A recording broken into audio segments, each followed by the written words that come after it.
Hello, I'm Nancy Lynch, and I'm here as part of Senior Center television series called War Stories. And War Stories focuses on people's experience in war or with the effects of war. And our guest today is Tony Haughton, and he was served in the United States military during the 1970s. So maybe you can start out by telling us what service you were in and what you did a little bit. Certainly. I was in the United States Army. I went in March of 1971, and I was discharged honorably in November of 1973.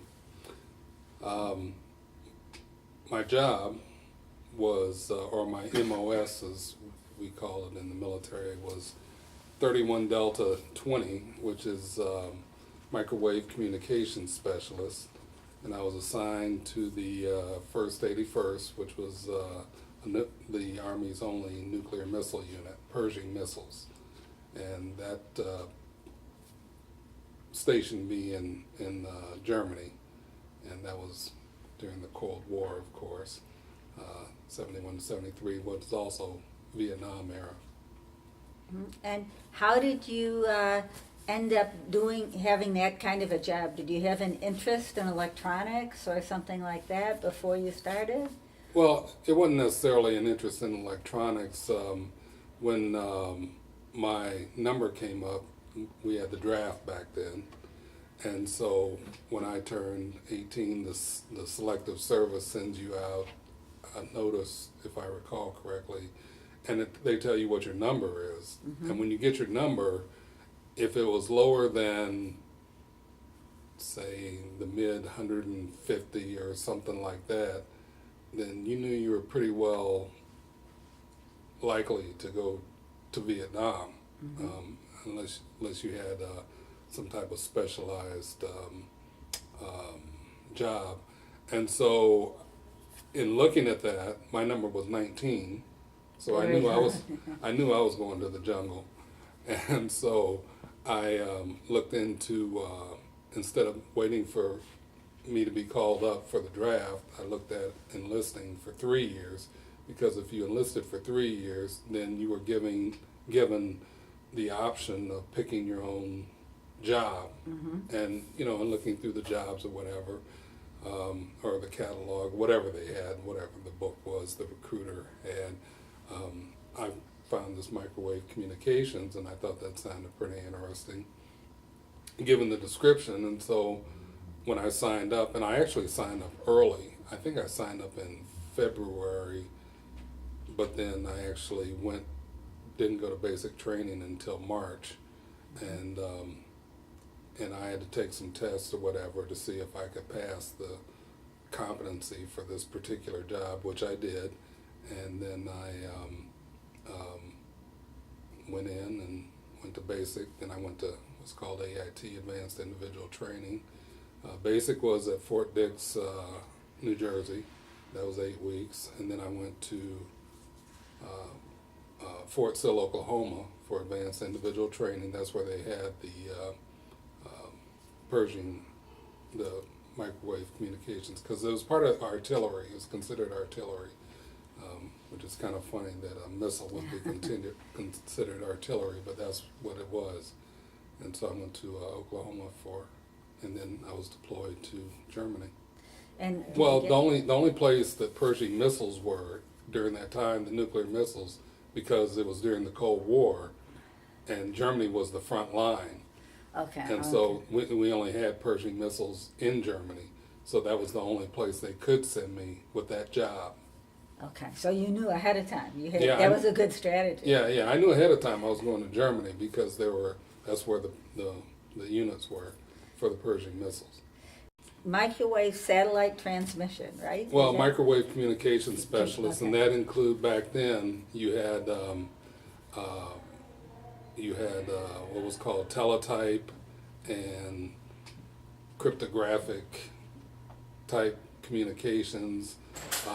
It required that I have a top secret nuclear clearance, Okay. And so before I even went in, I was investigated by the FBI, even though I was 18 years old and just coming out of, I was just slightly removed from high school. I guess in terms of military, a Pershing missile unit was considered to be, I guess, from a military standpoint, kind of an elite unit because we had nukes, and so we were a high priority, and so you also got I don't know that I don't want to say there were more perks, but the life was a lot easier than when I got to Germany. There was a unit right down the street from us, which was infantry, the Big Red One, which is very famous, and they were, as we called them back then, they were ground pounders, and they spent an inordinate amount of time in the field, and in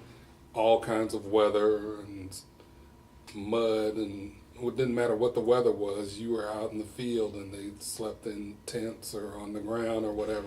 We never did that stuff. When we did go out in the field, we had what were called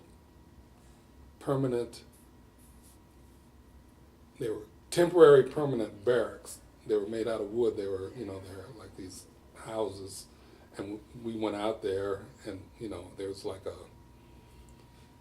don't know, it was like camp. But back to the actual radio itself, the radio that I operated was it was kind of it was like a hut, a small hut, and it was mounted on a 5-ton flatbed truck, and it actually had a door, and you could go inside. Now, 2 people could stand in it, but it was very cramped, and there were these electronic panels in there that you had all the switches and controls and everything, and we would and that was how you operated it from the inside. Now, on the top, it had these 2 doors that would fold back, fold open. There were 2 large metal aperture arms that would fold up, kind of like this, and then we placed an aperture arm right in front of it, like you see a satellite dish now. It had that aperture arm in front of it, and once that was connected up, and then it was turned on, it would shoot out a microwave beam, whatever, and you would tilt it or whatever, the proper degrees or whatever in direction, and it would rotate, this way, horizontally, laterally, back and forth, and then you have to get the proper direction, for wherever you were shooting that beam, and then you would have another one on the other end that would shoot a beam towards you, and where those beams, you would have to find where those beams connected. One's going up this way, one's going this way, and it was where they connected that you got a good strong signal to communicate. Well, you don't read it. I mean, it was voice. It was voice communication. Oh, I see. Okay. It was voice and or teletype. You could send data or you could send voice over this microwave beam. I see. Okay. And it came in handy as an aside. It would also.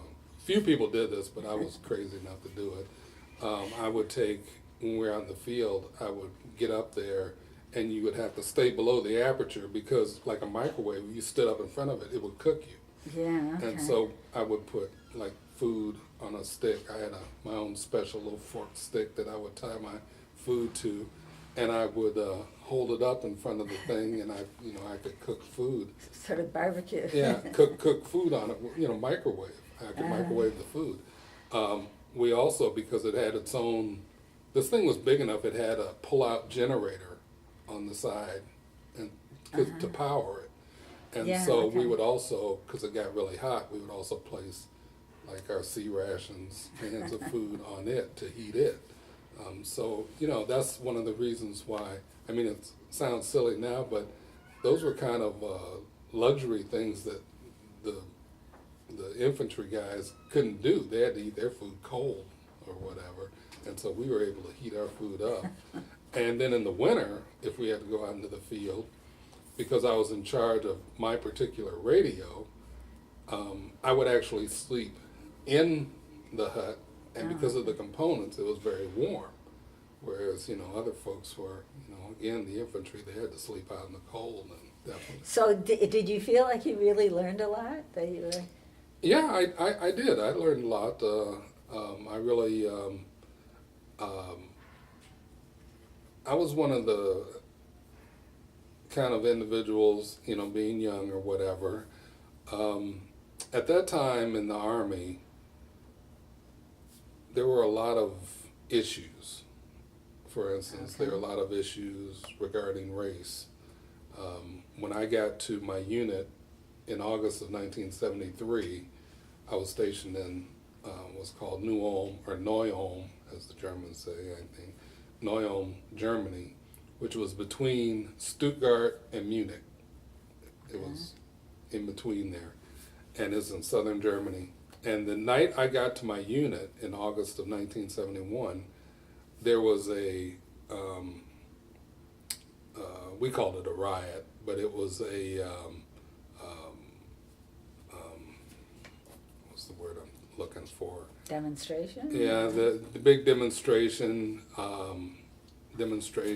or whatever, and it was actually at the MP station, the military police station, and it was there were numerous black soldiers who were there, and the complaint was that a number of they felt that a number of soldiers were being unfairly arrested by the military police, being targeted.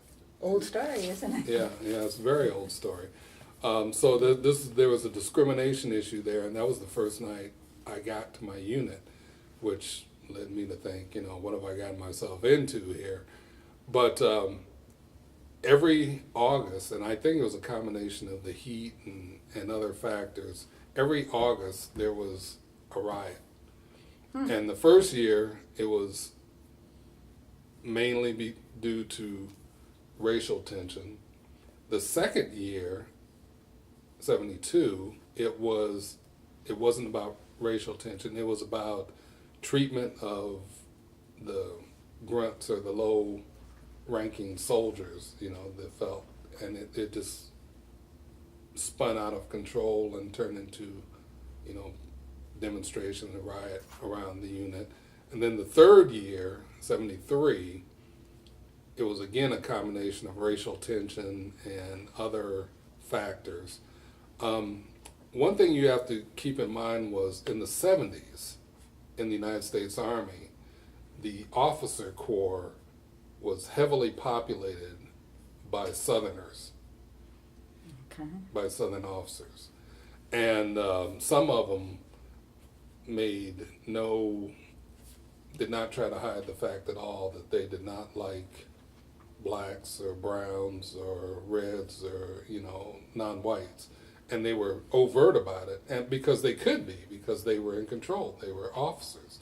And so there was a lot of tension there. And for instance, my first battery, in my battalion, there were 4 batteries, A, B, C, and D, Alpha, Bravo, Charlie, Delta.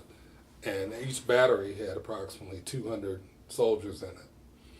And in my first one, I was in Alpha battery, A battery. There was a captain that I considered to be my arch nemesis, whose name was Ramsey, and he was from Alabama. And he was as overtly racist as you can imagine. What percentage of the troops were black at that time, or African American? I could not tell you, but there were a lot of blacks in my unit. I do not know what. So it wasn't. It was more than just a few. Oh yeah. Okay. The draft it just scooped up everybody, and you found some real characters, in the unit of all races. But there was, that you have to keep in mind that was also during, the civil rights and Black Power movement, and so a lot of these things, the unit became a microcosm for the larger American society. I recall one time they had rodeo came over from the United States. And, this whole, they had this rodeo, and then one night at the enlisted man's club or whatever, you had all these cowboy and southern type characters showed up, and you had a bunch of blacks that showed up, and we wound up in a standoff with each other. And it was pretty interesting, but it never got to the point of being a physical conflict. I was actually, by the time that happened, I was among the lower ranking troops in my area or whatever. I was kind of perceived, especially among the black troops, I was perceived as somewhat of a leader. And we went to the club, and I was about having a good time. I wasn't about I'm going to go out on a Saturday night and fight some people. It's like I got better things to do. And so what wound up happening in this particular instance, there's always one person that's the loudest or whatever. And I walked up to this guy and I said, look, we could stand out here and we can fight. But the question I want to know is, are you man enough to walk in this club and let me buy you a beer? And me and this guy walked into the club, sat down, everybody else followed us in to see what the heck was going on. And once they saw we were sitting there having a beer, everybody else just started drinking. So that was the way that conflict ended. There was one incident that occurred right before I got to my unit where there was a young soldier, a black male, who had, he was supposed to go home, but for whatever reason he couldn't, they wouldn't let him go home. And at some point he kind of lost it, and he had a pistol, and he was marching an officer, like kind of marching him around, and he was talking about it or whatever, and they eventually brought in some type of sharpshooter or whatever, and they shot him. And that was a major incident for the black soldiers in our unit, and that had occurred right before I'd gotten there. At different times while I was in, I actually did different things. For one period of time, I was a battalion courier, and that meant that I took official documents from headquarters, take them up to whoever I was supposed to deliver them to. And so there was, that, and I enjoyed that because I was out of my regular job for a while, and then I wound up leaving that, going back to my unit. I mentioned that you were there during the Munich Olympics. That must have been very interesting. Right. Well, yeah, during the Munich Olympics was 1972. And we went to the boxing venue. We ran down there to see what was going on, and checked it out, and it was a lot of fun. You see the music from the athletes and everything. Then we went back to our unit, but then that whole thing with the Palestinians kidnapping the Israelis jumped off, and our unit was we were put on alert, that, there's something going on at the Olympics, and, we may have to, I don't know. They put us on alert, but we didn't think we'd actually have to go because they had other units that were specialized in the terrorist stuff. Like, there are probably many people who don't remember that incident, who don't, or maybe weren't born yet. So maybe you could just talk a little bit about what exactly happened. Well, what happened was some Palestinian terrorists entered the Olympic Village, and they kidnapped or took hostage, I believe it was 9 Israeli athletes. And in the rescue attempt, during the rescue attempt, all the athletes, if I'm not mistaken, I believe all the athletes were killed, and they were killed either by the rescuers or the Palestinians who killed them before they could be rescued. But all of the athletes were were killed, and so it was a big international incident because the Olympics is supposed to be about, you know, international peace and athletic competition in a friendly spirit, and then these terrorists come in and they, you know. And did you actually go to see any of the sporting events at the Olympics that year? Yeah, we went to the boxing venue and just kind of walked around. It was more just kind of to take in the whole experience, and you know, we went to the boxing venue and watched them work out and box a little bit, and just kind of, you know, I mean, at that time, our main motivation was to see some of these international female athletes. You know, you know, like guys, we're 18, 19-year-old, and so, you know, we said, hey, let's go to the Olympics and see some of the female athletes. See some of the girls. Yeah, see the girls. It was all about the girls back then. You know, because we also went to Oktoberfest, which was a big celebration. Okay. You know, it still is, you know, of course, in Germany, Oktoberfest. And so I was there for 3 Oktoberfests in 71, 72, and 73, and that's always a good party. And it was just a lot of fun, you know. And we do things like one night, one guy, he was a little bit older, and he had a car. It was a Mercedes. We were in Germany. He had this older Mercedes, and we were sitting around and we were partying, you know, we're drinking whatever, and somebody said, hey, let's go to Switzerland. And so, you know, and so everybody, like, there were 4 of us, and we were like, sure, why not? And so we hopped in the car and drove to Switzerland, which was, the Swiss border was, I don't know, 3 or 4 hours.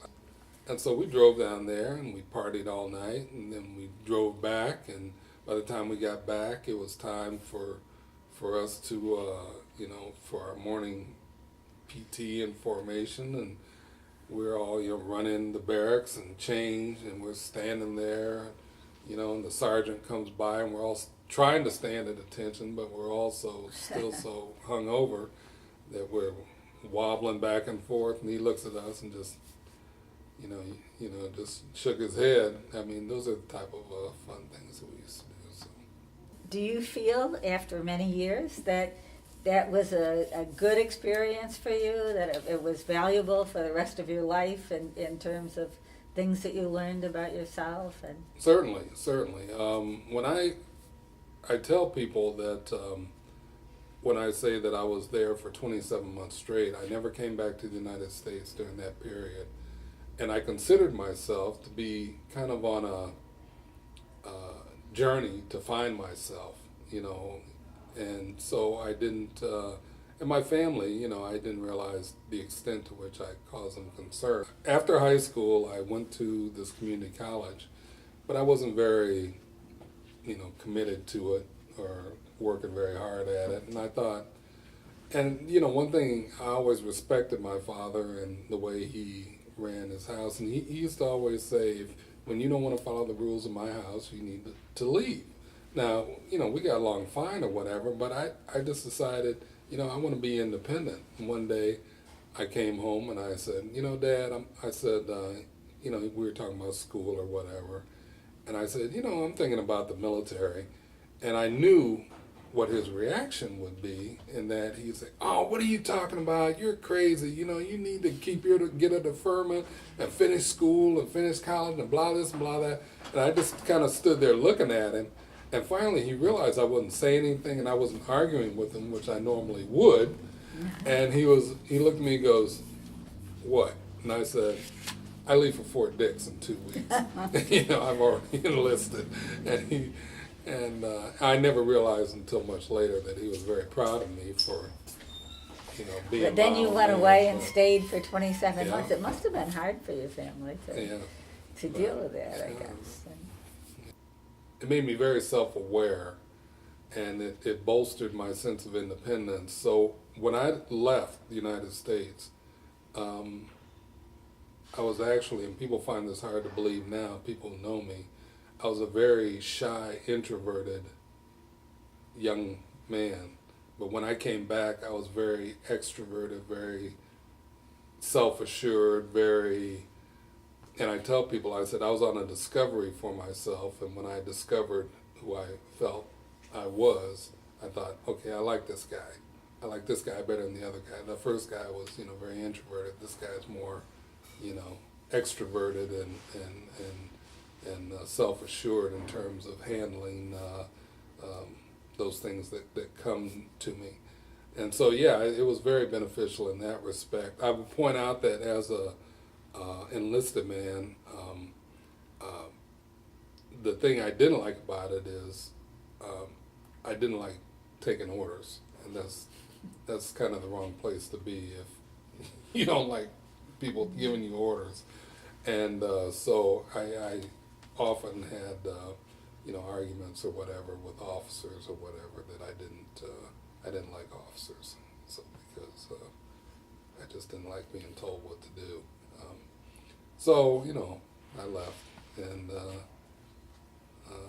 took my little honorable discharge and came back to the United States, and eventually enrolled at Iowa and used my GI Bill, to get my undergrad degree, and so it was beneficial. Yeah, definitely.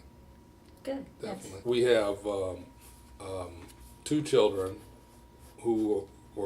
we have a daughter that was in the Army and a son who is still in the reserves, who's a Marine, and he's a career Marine. He's a major, and we're very proud of him, and we're very proud of our daughter who also served, and she met her husband in the Army. I think one of the reasons why I was willing to enlist was I was very aware and proud of the fact that during World War II, both my uncle and my father were in the Army. My uncle was, he participated in the D-Day invasion, and I was never able to really get from him completely what he had to do, because at that time the military was still segregated, and so the black soldiers often got a lot of the very distasteful jobs or whatever. And I'm not sure, but I think his unit might have had to literally pick up bodies from the beach, and the soldiers that were dead. And so then when they both came out of the Army, they finished school at Iowa. So we have a strong family tradition here at the University of Iowa. At least my father, at least two uncles, my brother, my sister, our granddaughter started last fall. I have other cousins that have all gone to Iowa. Oh, that's fantastic. Yeah. And very. My father and mother actually met here in Iowa City in 1947, I believe. But my mother was the first black registered nurse at the University of Iowa hospitals. Oh, really? Yeah. Well, thank you very much for talking to us. I really appreciate it. My It's pleasure. great. Thank you. Yeah. Nice to meet you. Thank you.